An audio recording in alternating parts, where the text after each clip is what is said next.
गुरुर्ब्रह्मा गुरुर्विष्णु गुरुर्देवो महेश्वरः गुरुः साक्षात् परं ब्रह्म तस्मै श्री गुरवे नमः। नारायण नारायण नारायण नारायण। 10 जनवरी प्रयत्न करो। आज भी आनंद मंजूषा। मंजूषा का अर्थ होता है पेटी। तो इसका पुस्तक का नाम आनंद मंजूषा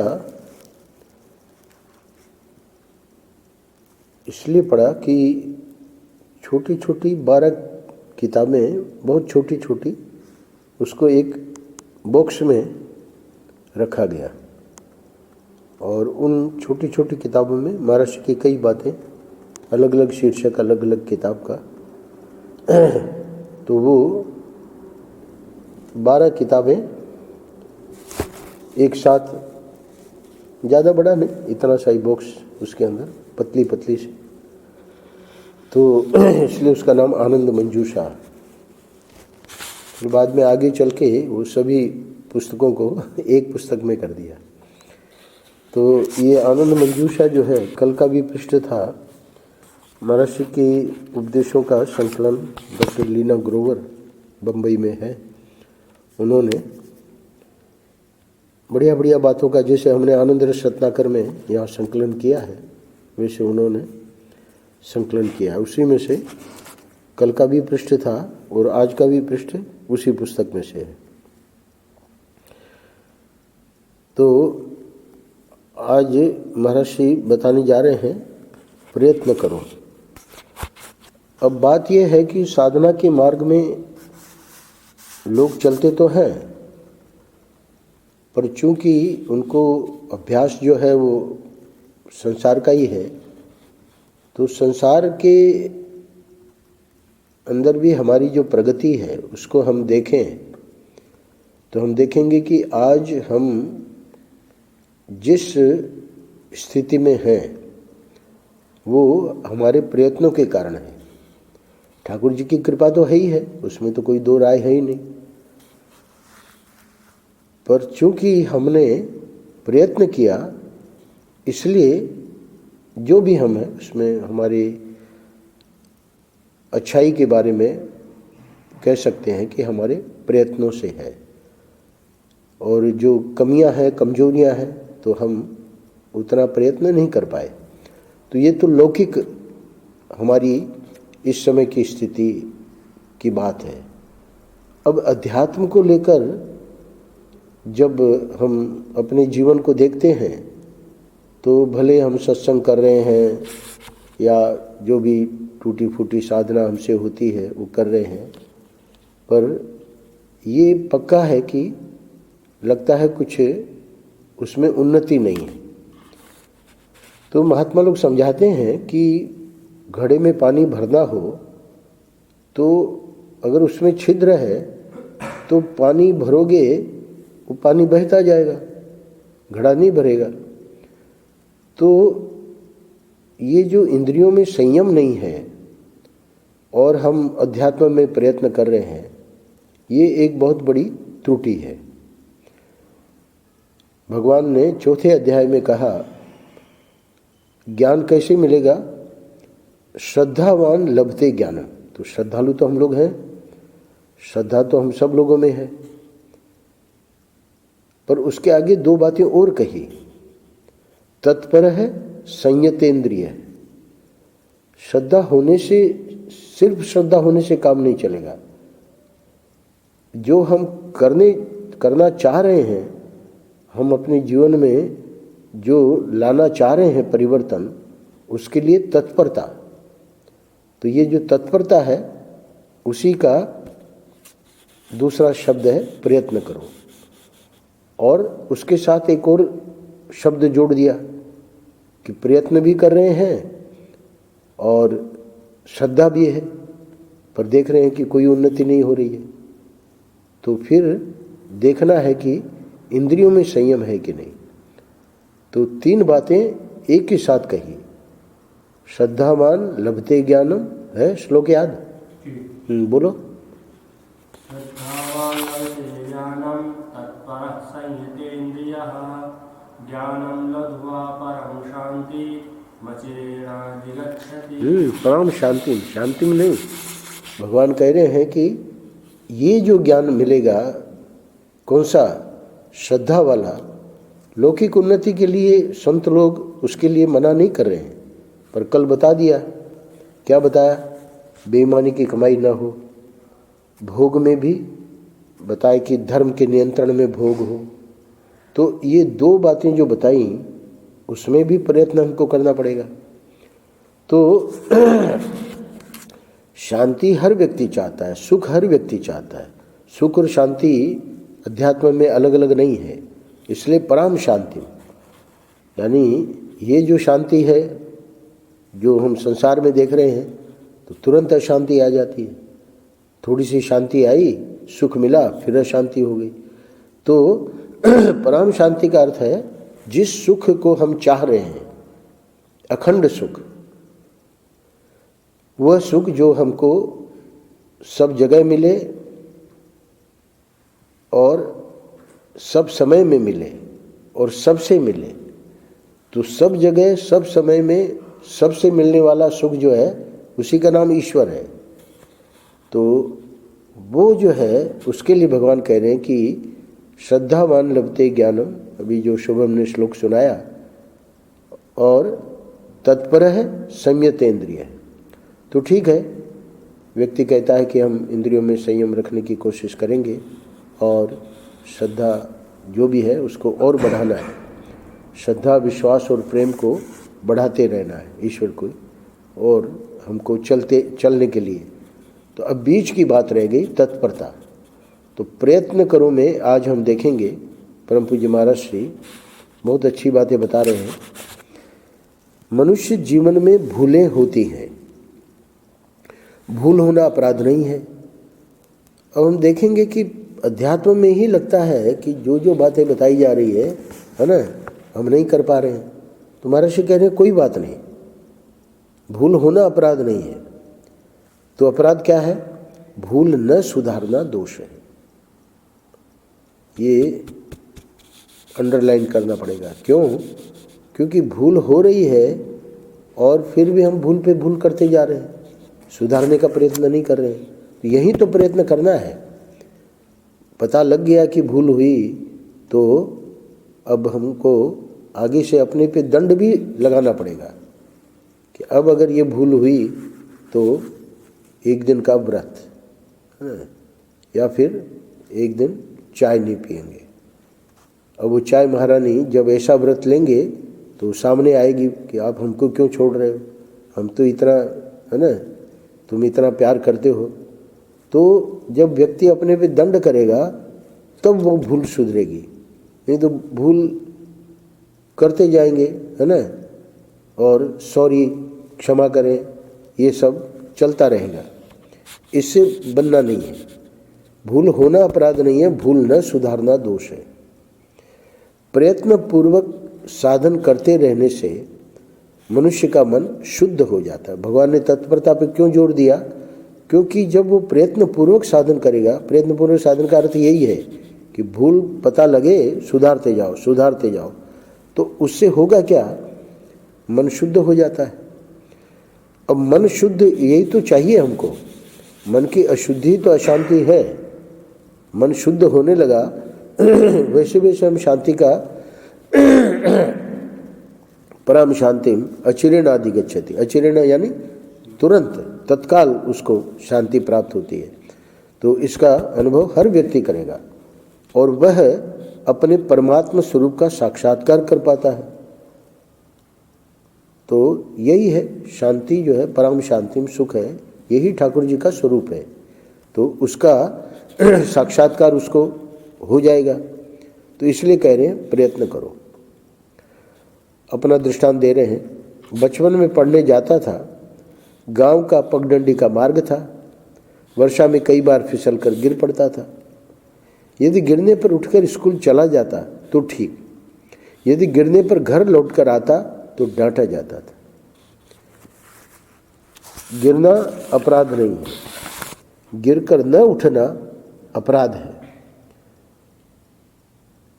चलो उठ भी गए भाई, जब गिरे हैं तो उठे तो सही, पर उठकर पीछे की ओर मुड़ना, पीठ दिखाना कायरता है। स्कूल के लिए चले थे, है ना, अब लग गई चोट, कोई बात नहीं भाई, घर में भी जाओगे तब भी कोई बात नहीं, स्कूल में जाओगे समझ जाएंगे टीचर कि भाई गिर गया बेचारा। तो गिरकर न उठना ये तो बहुत बड़ा अपराध है, वहीं पड़े रहे, कोई आके उठा दे।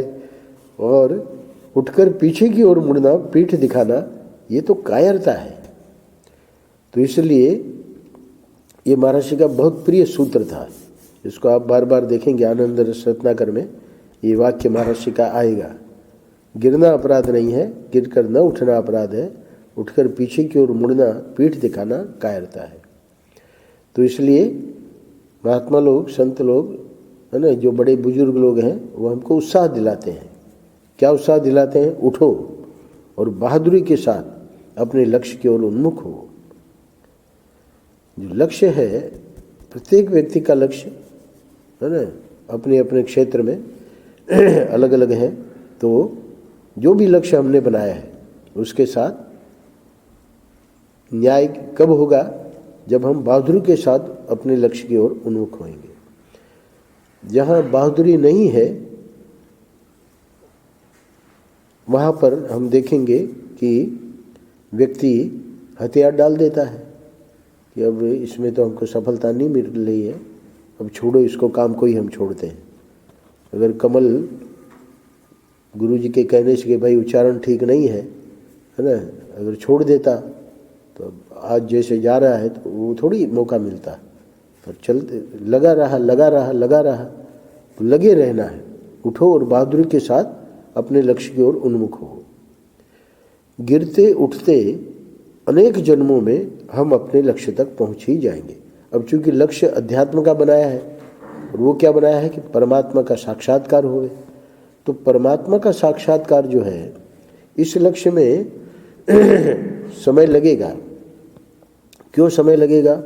क्योंकि अगर पूर्व जन्म का योग भ्रष्ट है, पूर्व जन्म में बहुत बहुत साधना की हुई है, तो हो सकता है इसी जन्म में सफलता प्राप्त कर ले। पर अगर नहीं है उस प्रकार की साधना, तो ये जो संसार के जो संस्कार हैं, उन संस्कारों को मिटाने में समय लगेगा। तो इसलिए महाराज को कहना पड़ रहा है कि गिरते उठते अनेक जन्मों में हम अपने लक्ष्य तक पहुंच ही जाएंगे। महात्मा लोग क्या करते हैं कि जब शिष्य शरणागत होता है तो महात्माओं का सामर्थ्य, ऐसे ही हमारे कृष्णम वंदे जगत गुरु भगवान कृष्ण का सामर्थ्य, अर्जुन है, उद्धव है, गोपियां हैं, है ना, तो इनका सामर्थ्य इतना गजब का होता है कि, तो महात्मा का अर्थ है जो ईश्वर कोटि के संत, वो तो साक्षात भगवान ही उस रूप में आए हैं। तो ये भी ऐसा भी नहीं है कि अनेक जन्म लगेंगे उनमें। अगर हमारे समझो कि अभी 1000 जन्म होने हैं, कल्पना करो, पर हम ऐसे सिद्ध महापुरुष के पास पहुंच गए तो शास्त्रों में आया है कि वो 1000 जन्मों को खत्म करके एक जन्म में हमारा कल्याण कर सकते हैं, इतना सामर्थ्य है। पर हमारी पूर्ण शरणागति होनी चाहिए। तो इसलिए ये बात यहाँ सामान्य रूप से महर्षि कह रहे हैं कि गिरते उठते अनेक जन्मों में हम अपने लक्ष्य तक पहुंच ही जाएंगे। क्योंकि जब कहते हैं कि अनेक जन्मों में हम अपने लक्ष्य तक पहुंच ही जाएंगे, तो उसका अर्थ इतना ही है कि अब हम देख रहे हैं कि इस समय हमारे में बहुत दुर्गुण है, बहुत दोष है, बहुत कमियां हैं, बहुत कमजोरियां हैं, चाहने पर भी हम कर नहीं पा रहे हैं, उसके लिए कह रहे हैं। वर्णन आया है कि 2 भक्त, बड़ी प्रसिद्ध कथा है, एक आम के पेड़ के नीचे भजन कर रहा था, एक इमली के पेड़ के नीचे। इमली का पेड़ देखा है? हाँ, छोटे छोटे पत्ते होते हैं। आम के पेड़ के, आम का पत्ता तो आपने देखा ही है। तो नारद जी उधर से गुजरे तो भक्त ने कहा कि भाई आप वैकुंठ जा रहे हैं तो ठाकुर जी को पूछ लेना हमको कब उनका दर्शन मिलेगा। तो आम वाले भक्त ने पूछा तो इमली वाले ने भी पूछ लिया। अब नारद जी ने दोनों का भगवान को जब पूछा तो भगवान ने उत्तर दिया कि ये जो आम के वृक्ष के नीचे जो भजन कर रहा है, आम के वृक्ष में जितने पत्ते हैं उतने जन्मों के बाद मैं उसको ईश्वर अपना दर्शन दूंगा। बोले कि इमली वाले का? बोले इमली वाले का ऐसा है कि उस वृक्ष में जितने पत्ते हैं और वो तो छोटे छोटे पत्ते होते हैं, इतने जन्मों के बाद मैं उसको दर्शन दूंगा।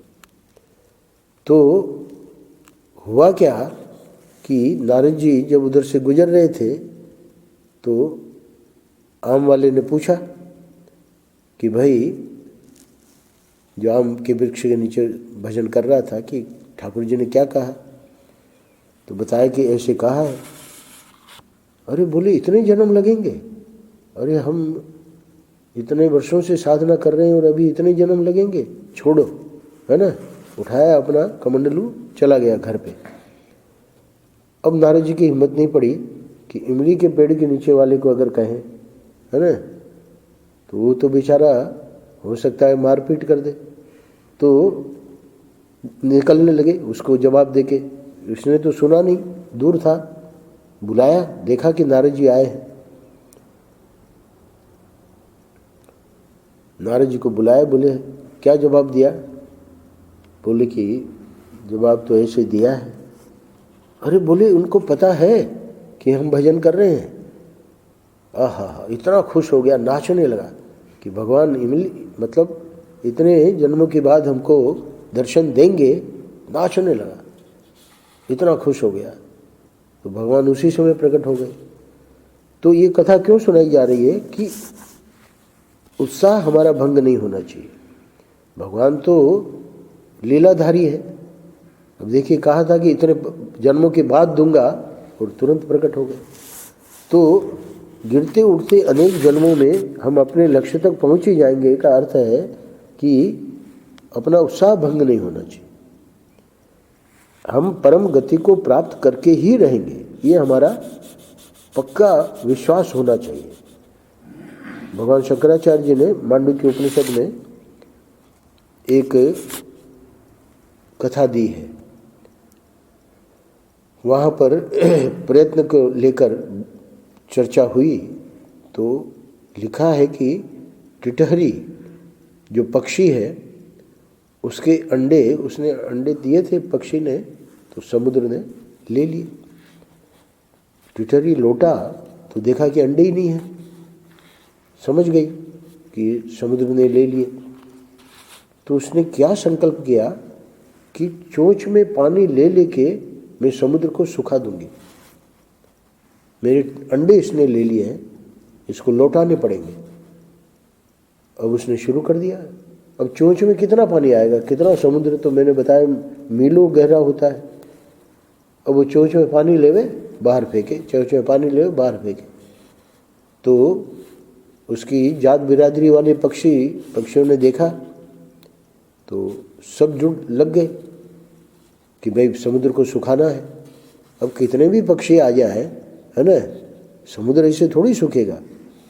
तो नारद जी ने देखा कि ये पक्षी सब लगे हुए हैं और चाह रहे हैं कि समुद्र को सुखाना है।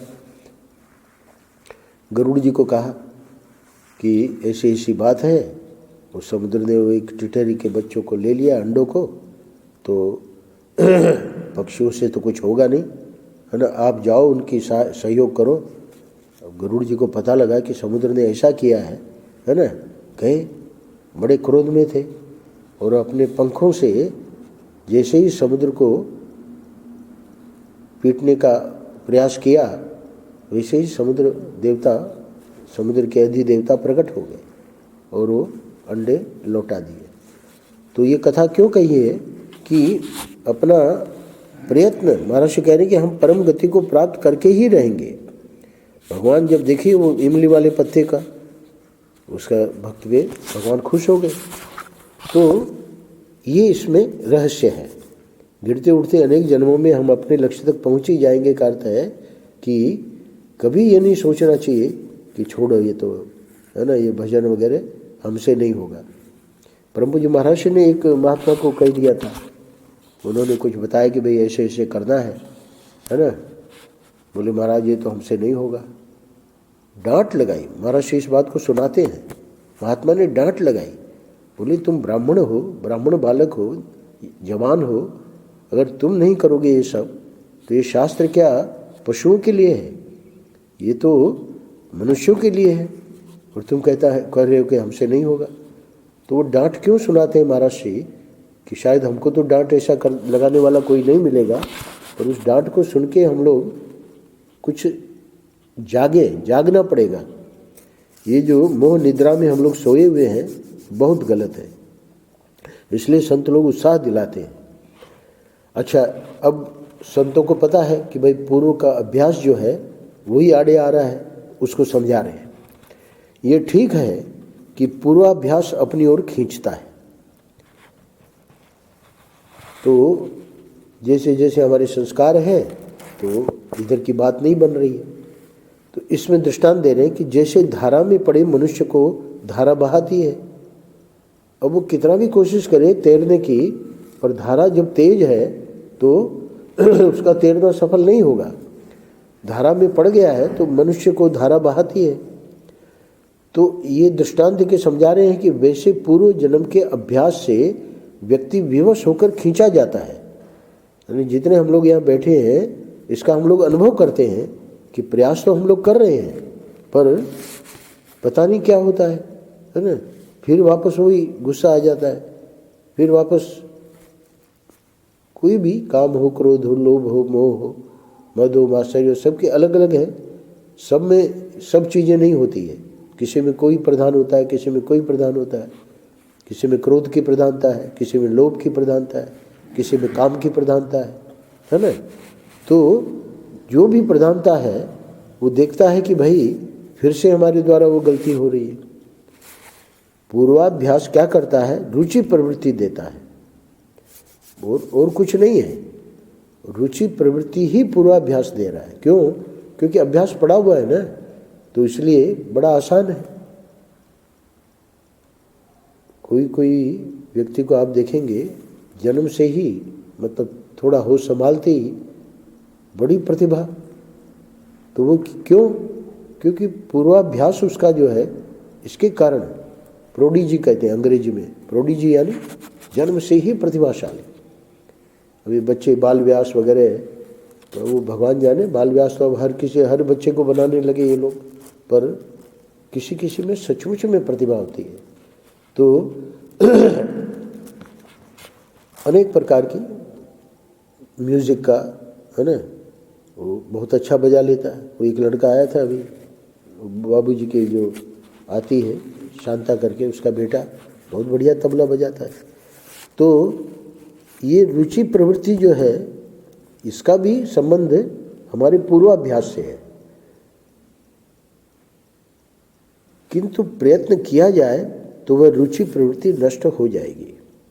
तो यहाँ कौन सी रुचि प्रवृत्ति बता रहे हैं? जो काम को लेके, क्रोध को लेके, लोभ को लेके, तो वो रुचि प्रवृत्ति हम खत्म करना चाह रहे हैं, वो खत्म हो नहीं रही है। महाराज कह रहे कि नहीं, जरूर होगी, प्रयत्न करना पड़ेगा। इसलिए मैंने कहा अपने पर दंड लगा दो कि अब अगली बार ऐसी गलती होगी तो 100 रुपया गोलक में डाल देंगे, है ना। फिर उसमें बेईमानी नहीं करनी है, सचमुच में 100 रुपया डालना है ना, गोलक में। तो अब वो व्यक्ति सोचेगा वही, इसमें तो बड़ा नुकसान हो जाएगा, है ना, हम क्रोध नहीं करेंगे। तो पूर्वाभ्यास को छोड़ने के लिए प्रयत्न करना पड़ेगा, बिना प्रयत्न किए नहीं होगा। क्योंकि वो रुचि प्रवृत्ति जो है पूर्वाभ्यास से बनी हुई है, इसलिए बार बार देखते हैं, कितना भी कोशिश करें। गुटखा छोड़ने का करते हैं, फिर वापस गुटखा शुरू कर देते हैं। नहीं, ऐसा नहीं होना चाहिए। छोड़ दिया तो छोड़ दिया, नहीं छूटा तो फिर ऐसा दंड लगाओ तो अपने आप छूट जाएगा, है ना। क्योंकि हर बार खाए हर बार 100 रुपया, तो इतनी कमाई थोड़ी कर रहे हैं कि भाई 100 रुपया डाल दिए। ज़्यादा और ज़्यादा कर दो, 500 रुपया डाल दो। गोलक इसीलिए तो बनाई है बड़ी गोलक शर्मा जी ने, कि इसमें हम लोग डालें। पर वो व्यक्ति करेगा शुरू, 1 रुपया डाल देंगे, तो 1 रुपया डालने से कुछ नहीं होगा, है ना। बड़ा नोट डालेंगे, इसीलिए नरेंद्र मोदी ने 2000 का नोट बनाया है ना। पहले 2000 का नहीं था, 1000 का ही था। अच्छा, अब अंत में महर्षि ये बता रहे हैं कि ये जो लौकिक चीज़ों में हम अपना प्रयत्न कर लेते हैं और देख भी रहे हैं, उसमें सफल भी हो रहे हैं, तो ये जो अध्यात्म है वही गया बीता है क्या? देखिए क्या कहते हैं। आप व्यापार के लिए कितना प्रयत्न करते हो? अच्छा, भोग के लिए कितने व्यस्त रहते हो? व्यक्ति पैसे वाला है, क्या कर रहे हो भाई, क्या प्रोग्राम है? अब मैं अमेरिका जा रहा हूँ, है ना, अब मैं वहाँ जा रहा हूँ सिंगापुर। तो ये सब क्या है? भोग के लिए इधर उधर घूमना, वासना पूर्ति के लिए क्या क्या नहीं करते हो, है ना। तो महर्षि प्रश्न कर रहे हैं कि अब जब व्यापार के लिए, भोग के लिए, वासना पूर्ति के लिए हम अपना जीवन देखें तो उसी में तो हम लगे हुए हैं। तो क्या समाधि, भगवत प्राप्ति या ब्रह्म ज्ञान ही सबसे गया बीता है? क्या आप उसके लिए कोई प्रयत्न नहीं करना चाहते हो? महाराज, इसमें तो अगर ठाकुर जी की इच्छा होगी तो करवा लेंगे, है ना, ये तो हमने भगवान पे छोड़ दिया है। नहीं, ये बिल्कुल गलत है, ये बहानेबाजी है ना। इसकी महात्मा लोग बहुत निंदा करते हैं। क्यों? क्योंकि योगी है ना, वो समाधि के लिए प्रयत्न नहीं कर रहा है, भक्त है, भगवत प्राप्ति के लिए नहीं कर रहा है ना, विचारवान है, ब्रह्म ज्ञान के लिए जो उसको प्रयत्न करना चाहिए वो नहीं कर रहा है, इसी में लगा है, अपने मोबाइल में, इंटरनेट में, टीवी में, अखबार में, है ना, गपबाजी में। तो महर्षि कह रहे हैं कि क्या यही सबसे गया बीता है कि आप उसके लिए कोई प्रयत्न नहीं करना चाहते हो? अब अगला वाक्य और महर्षि मतलब कड़ा वाक्य है। यदि आप प्रयत्न करना नहीं चाहते हो तो सीधी बात है, परमार्थ में आपकी रुचि नहीं है। एक संत थे, उनका नाम था स्वामी नारदानंद जी। नैमिषारण्य में उनका आश्रम है बहुत बड़ा। तो हमारे जो पुरी शंकराचार्य जी हैं, वो जब ब्रह्मचारी थे, ध्रुव चैतन्य, तो 10 साल वहाँ ध्रुव चैतन्य के रूप में अपनी साधना वहीं की, नारदानंद जी के पास। धर्म सम्राट कृपात्री जी महाराज तो उनको बाद में मिले। स्वामी नारदानंद जी पूरी रात में ही उनका चलता था, रामचरितमानस का पाठ करवाते थे। जो भी आश्रम में ब्रह्मचारी होते थे वो रात को, उनका कुछ ऐसा था। तो अब रात को जिन लोगों का अभ्यास पड़ गया फिर तो रात को बड़ी रुचि से करते थे, पर कोई कोई भोजन भट्ट होते ही है। तो एक था विद्यार्थी, तो बड़ा उसको लगे कि भाई रात को जो करवाते हैं पाठ, तो आज तो मैं सोऊंगा। पर सोऊंगा तो वो तो सबको बुलाते थे एक एक को। तो क्या किया कि चारपाई के नीचे लेट गया। तो उधर पाठ शुरू हो गया, देखा मिला नहीं, लोगों ने इधर उधर देखा, दिखा नहीं, जानबूझ के चारपाई के नीचे सो गया कि ढूंढेंगे जरूर। अब वहाँ कौन देखेगा कि चारपाई के नीचे सो गया। तो हुआ क्या, पाठ चलता रहा और उसने देखा थोड़ा सा प्रकाश था और लेटा हुआ तो था, पर उसकी अभी नींद नहीं आई थी और एक बिच्छू उधर उसकी ओर आ रहा था। तो जब बिच्छू आ रहा था तो अब वो चारपाई में जो उसकी ओर आ रहा है तो निकला, और निकला तो चिल्लाते हुए जब निकला तो उधर आवाज़ गई। अब इसको ढूंढा तो मिला नहीं। वो बिच्छू बिच्छू करके जोर से चिल्लाया। तो नारदान जी को, गुरु जी को पता लग गया। उसी दिन सुबह उसको आश्रम से निकाल दिया। बोले तुम हमसे तो डरते नहीं हो, बिच्छू से डरते हो, तुम यहाँ रहने लायक नहीं हो, तुम जाओ। तो कहने का मतलब ये है कि यदि आप प्रयत्न करना नहीं चाहते हो तो परमार्थ में आपकी रुचि नहीं है, सीधी बात है। जब मनुष्य के मन में इच्छा होती है, देखिए बाकी विद्यार्थी सब पढ़ रहे हैं पर ये जो है जाके सो गया, इसीलिए गुरु को निकालना पड़ा कि भाई ये बिच्छू से डरता है और हमारा कहना नहीं मानता है तो ये यहाँ रहने लायक नहीं है, इसकी परमार्थ में रुचि नहीं। तो जब मनुष्य के मन में इच्छा होती है तब वह प्रयत्न अवश्य करता है, सीधी बात है। इसलिए गुरुओं को पता लग जाता है ना, कि कौन गंभीर विद्यार्थी है और कौन भोजन भट्ट है। तो जहाँ चाह वहाँ राह। यदि आपके मन में परमार्थ प्राप्ति की इच्छा का उदय हो जाएगा तो कहीं न कहीं से आपको मार्ग अवश्य में मिलेगा। और बहुत सारे लोग होते हैं, कहते हैं कि भाई परमार्थ की प्राप्ति की तो इच्छा है पर गुरु नहीं मिल रहे हैं, सत्संग नहीं मिल रहा है। बोले कि ये भगवान ने ऐसी व्यवस्था बना रखी है ना, कि सचमुच में आपके मन में परमार्थ प्राप्ति की इच्छा का उदय हो जाएगा। बैठे हैं शर्मा जी, भाई ओमेक्स में बहुत लोग रहते हैं, जैसे ही पता लगा यहाँ आए, मंदिर में आए, फिर पता लगा यहाँ कोई संत जी हैं तो हमारे पास आए। तो जिसको परमार्थ प्राप्ति की इच्छा का उदय हो जाएगा, इनके तो गुरु सिद्ध गुरु हैं, है ना। ऐसा नहीं है कि इनको कुछ ये सब ज़रूरत है, पर क्या है कि माया में है ना हम लोग, तो रहना तो इसी संसार में है। तो जैसे कितना भी झाड़ू लगाओ, आप लोग करते ही हो मंदिर की सफाई, फिर से वो मिट्टी आ जाती है। तो ऐसे ही माया में है ना, प्रतिदिन हमको सत्संग करना ही पड़ेगा। जो सिद्ध महापुरुष हैं वो भी सत्संग नहीं छोड़ते। हमारे गुरु महाराज श्री, उनका जीवन ही सत्संगमय था, सुबह से लेकर रात तक। किसी भी महापुरुष को देखो, वो संसार में लगेगा ही नहीं। ये बात अलग है, वो लोग सिद्ध होते हैं, संसार के दुखी प्राणियों के लिए भी करते रहते हैं, पर वो परमार्थ ही है, वो संसार नहीं है।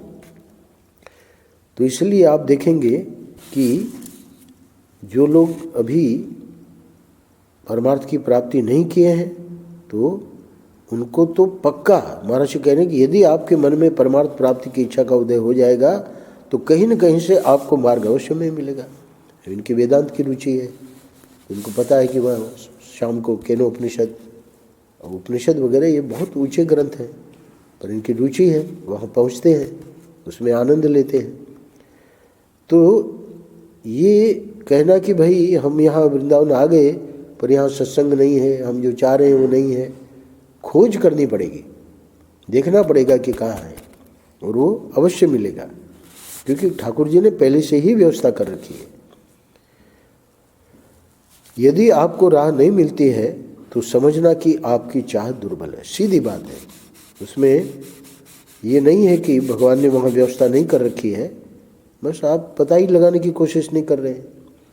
यदि आपके मन में समाधि लगाने की या ईश्वर से मिलने की या अपने स्वरूप में अवस्थित होने की चाह है, महर्षि की विशेषता थी कि तीनों को साथ में लेके चलते थे, भक्त को भी, ज्ञानी को भी, यानी ज्ञान की जो साधना कर रहा है उसको भी, और जो योग की साधना कर रहा है, ऊपर भी तीनों की बात आई, फिर से तीनों की बात कह रहे हैं, चाहे योगी हो, चाहे भक्त हो, चाहे विचारवान हो।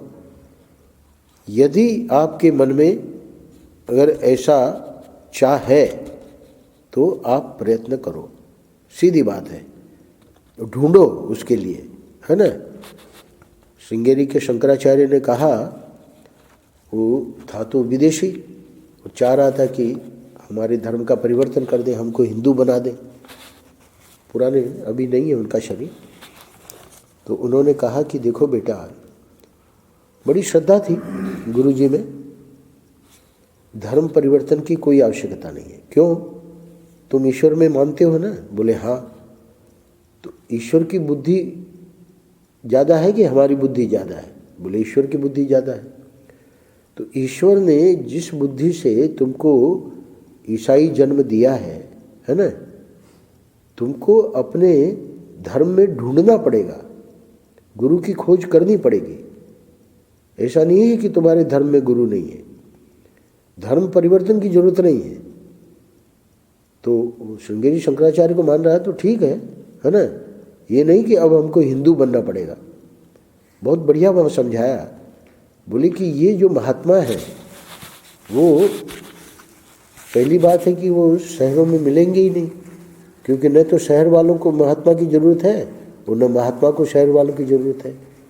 पर फिर भी उनका अगला वाक्य है कि वो शहर में मिल भी सकते हैं। अरे ऐसे कैसे?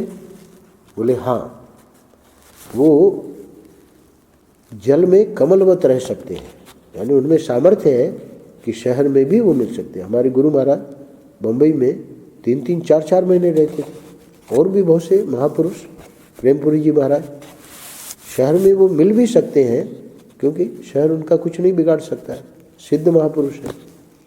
वो जल में कमलवत रह सकते हैं।